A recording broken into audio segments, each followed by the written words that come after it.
The last question I have is for Karen, and this is from Cindy again. It's about the poster symposium. How do we get people to come to the discussion afterwards? That's a really good question. I think it's important for us, as people are coming through in that first part of the session, to let them know that there will be a discussion in the last 30 minutes of that session, and invite them to come back, especially those that seem interested in either your particular poster or how they all fit together.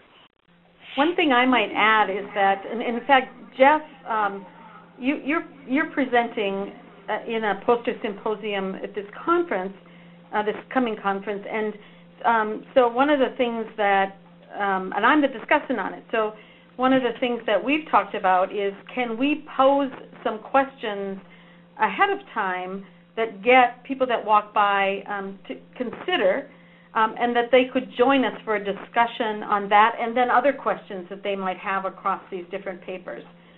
So I think the presenters also have a role in kind of helping people see what might be happening in the next step. Jeff, do you have any other comments?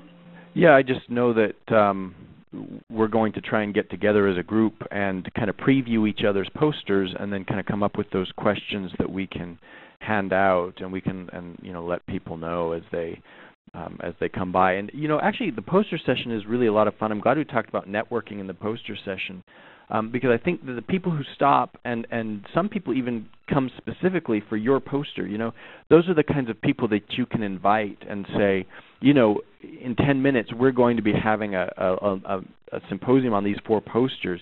Love for you to come, and that personal invitation, I think, from the researchers on the posters I hope they draw people in. That's